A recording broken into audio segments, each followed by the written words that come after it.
Version 1.2 brings with it two new Stellaron hunters, and the first of which being Blade, the wind destruction character that I know a lot of people have been looking forward to. He scales off of HP with his attack, similar to a character that we all love from Genshin Impact, and I was fortunate enough to get my hands on a maxed out Eidolon 6 Blade that also has some other tricks up his sleeve as well in Honkai Star Rail. So I happen to have someone on my friend list that has a maxed out Blade, and this isn't the only character that I've seen them max out. They had a maxed out E6 Luocha as well. I'm sure they're gonna do the same with Kafka, and I think that's really cool. So I'm gonna be looking at this person's build and using them, and I can just say already that this is gonna be insane because they've got some pretty crazy stuff going for him. First of all, let's just look at the stats. They have him at 75 out of 80 already. That HP, can we talk about that HP? 8,000 HP almost already. Like, that's pretty good. Of course, with Blade you want to have his HP be very high because he scales off of that, similar to like Hu Tao. But even a very nice crit ratio here too, 75% crit rate with 185 crit damage. That's actually not that bad. That's really not. But what really makes this Blade amazing as well is this person has the signature weapon for them at super imposition 5. That's right. They also have the maxed out signature weapon for Blade. This weapon already alone is just amazing for him, but the fact that it's at S5, it increases the wearer's crit rate by 30%, and then it increases their max HP by 30% as well. That is an extra 30% buff of crit rate, pretty much just free, which explains why they're able to have such a high crit rate value. I'm assuming their relics aren't too well built. You could definitely get over 200 crit damage with a weapon like this. 30% HP also explains why they have almost 8,000, and when the wearer is attacked or they lose their own HP, which comes with his kit, your damage increases by 40%. And they've already gone all in as well. If you look at the traces here, they have almost everything maxed out except for the level 80 talent and the other traces as well, because this person has them at E6. These do actually go past 10, and they even have the basic attack maxed out. That's how you know they went hard for this character.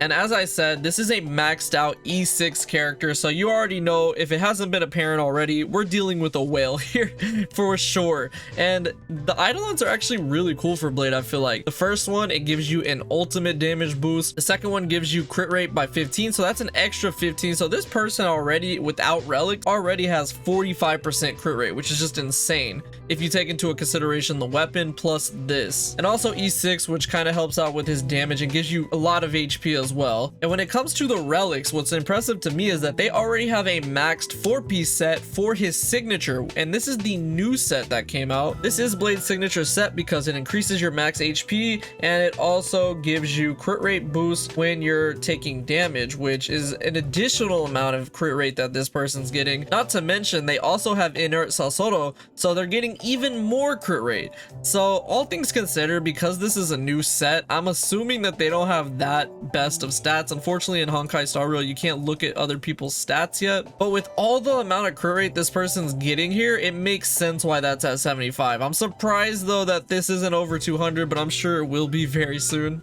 So this Blade is already insane, as you can see, but let's go ahead and see how he's gonna do in actual gameplay. I don't have Blade's best in slot team, but I am gonna be running him with Sela. I'm gonna have another DPS there. I have Bronya to boost him up, Yukong to boost him up. You know, I'm not having a healer there, which, you know, in his case, you would want someone like Luocha, but I don't have him. So I'm gonna be mixing it together with Yukong for the harmony, but I'm also gonna be bringing Bronya, which is really good with him. So yeah, I think this will go pretty well. So I really love how his kit is too, because you do a lot of damage, especially like, oh man, that was actually pretty nice. Okay, so with Bronya's ult and also using my Yukongs, I'm gonna be boosting him up quite a bit for sure. So I'm gonna go ahead and pop this. I'm gonna pop my ult. This is a good opportunity to go ahead and try to use Sela here just a little bit.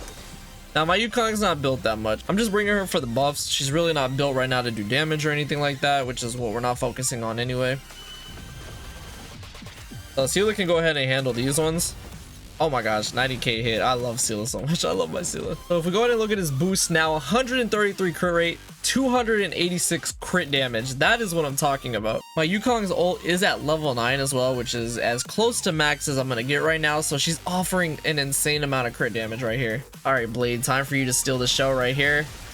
Oh my gosh, that adjacent damage is what's crazy. And then the extra that he does on top of it. Oh, I love that. So I didn't even end up using his ult here, but he just does so much damage with his basic, especially once you use his E. Like, it's just, oh, it's so nice. All right, we're gonna go ahead and pop his ult. This is without any buffs as well. I want to see this. Okay, that was a 94,000 hit. Did y'all see that? Oh my gosh, this guy's blade is cracked. All right, so blade has a ton of buffs on right now, which is really good. So I want to see how much damage this is gonna do here with his ult. Absolutely destroying it. And then the second hit afterwards, let's see.